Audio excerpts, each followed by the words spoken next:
नमस्कार, मैं हूं पंकज त्रिपाठी और आप देख रहे हैं TV9 भारतवर्ष डिजिटल। खबर है आईएएस अफसर अभिषेक प्रकाश को लेकर। सस्पेंडेड निलंबित अधिकारी आईएएस अफसर अभिषेक प्रकाश मुख्यमंत्री योगी आदित्यनाथ के बहुत करीबी माने जाते थे और अब मुश्किलों में फंसे हुए हैं। आईएएस अफसर अभिषेक प्रकाश को लेकर दिल्ली से लखनऊ तक यही चर्चा है कि आखिर जो हो रहा है इसके पीछे कौन है। क्या अभिषेक प्रकाश सिर्फ अपनी वजहों से फंसे हैं या अभिषेक प्रकाश को फंसाने के लिए कोई एक लॉबी भी काम कर रही थी। इसी के साथ सबसे बड़ा सवाल यह है कि क्या आईएएस अफसर अभिषेक प्रकाश से पर्दे के पीछे कोई दुश्मनी भी निभा रहा था। ये बातें इसलिए चर्चा का विषय बनी हुई हैं क्योंकि आईएएस अफसर अभिषेक प्रकाश जिस समय वो लखनऊ में 2019 में डीएम बने थे और उसके बाद 22 तक वो लखनऊ में सबसे प्रोमिनेंट चार्ज पर रहे, लखनऊ के डीएम रहे। इसके अलावा एलडीए वीसी यानी लखनऊ विकास प्राधिकरण के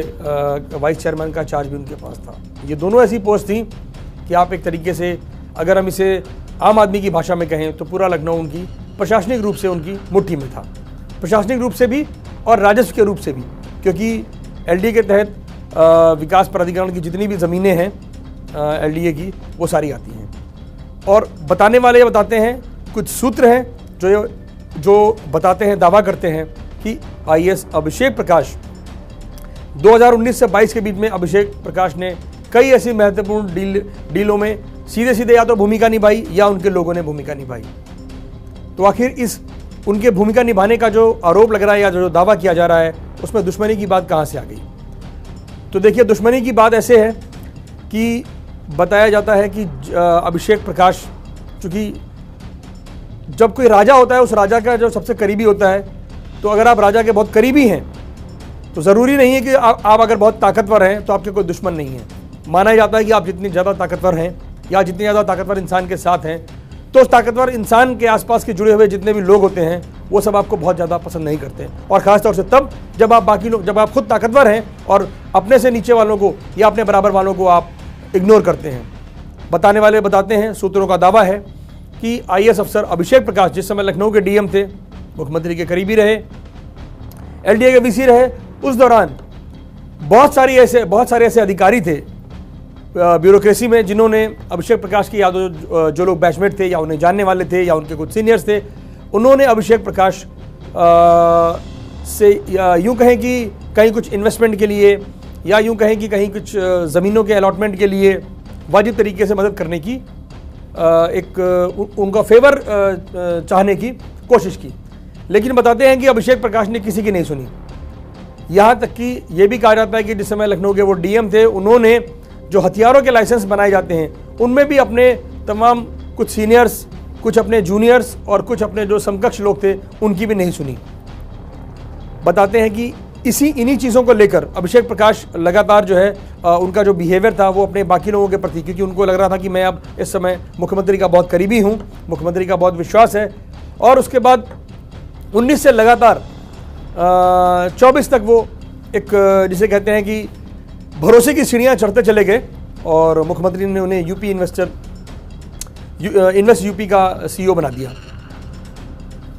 बताते हैं कि इसी दौरान जितने भी लोग जो अभिषेक प्रकाश से नाराज़ थे या जिन लोगों ने कभी अभिषेक प्रकाश की किसी भी तरीके से मदद की थी, वो सब इस फिराक में थे कि कैसे अभिषेक प्रकाश को कहीं ना कहीं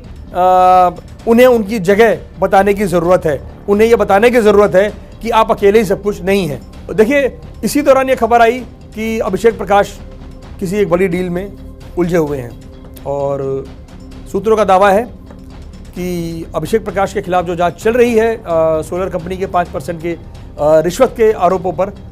वो देखिए अपनी जगह है, उसमें उस पर हम कोई टिप्पणी नहीं कर रहे हैं। वो जब जांच का नतीजा सामने आएगा तो चीज़ें सबके सामने आ ही जाएंगी, उसका फैसला कोर्ट करेगा, जांच एजेंसियाँ करेंगी। लेकिन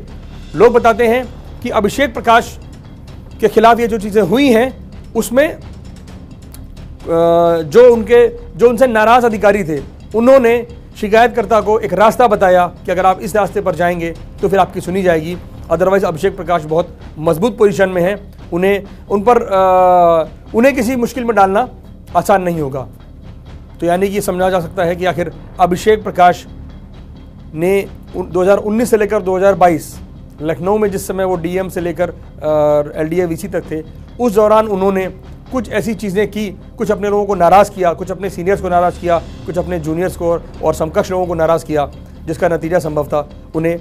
भुगतना पड़ रहा है इस जांच के रूप में, सस्पेंशन के रूप में। लेकिन मुद्दा ये है कि अभिषेक प्रकाश की छवि, जो उनके करीबी लोग, जो उनके करीबी कभी रहे एक दौर में, वो बताते हैं कि अभिषेक प्रकाश किसी की भी मदद लेने के बाद उसका कभी कोई रिवर्ट नहीं करते थे। यानी कि अगर किसी से कोई काम किसी भी तरह की उन्होंने फेवर, किसी भी तरह का फेवर उन्होंने लिया है, जेन्युइन फेवर लिया है, तो भी उसके बदले में कभी वो फेवर करते नहीं थे। और लेकिन बताने वाले यही बताते हैं कि अभिषेक प्रकाश जिस तरह के मामलों में फंसे हैं, इस तरह के मामलों को लेकर वो शुरू से बहुत ओपन रहे हैं। हालांकि वो बहुत क्लोजली जो लोग बहुत क्लोजली उनसे जुड़े हुए थे, उन्हीं से ओपन रहते थे, लेकिन ऐसा नहीं है कि प्योरली उन्हें सिर्फ फंसाया गया है। हाँ, इतना ज़रूर है अब तक का सारा सीन देखते हुए कि अभिषेक प्रकाश सीधे सीधे इस डील में इन्वॉल्व थे, लेकिन अब आने वाले टाइम में जो लोग उनकी मदद कर सकते थे वो उन्हें ऑलरेडी नाराज़ कर चुके हैं। तो वो लॉबी जो है वो फिलहाल राहत की सांस ले रही है। और इसके अलावा मुझे लगता है कि जिस तरह के हालात चल रहे हैं और अभिषेक प्रकाश की जिस तरह से छवि बन चुकी है ताकतवर रहते हुए, अब जब वो कमज़ोर हुए हैं और मुश्किल में हैं, अब उनके साथ मुझे लगता है शायद उनके अपने ही लोग ना खड़े हों। नमस्कार।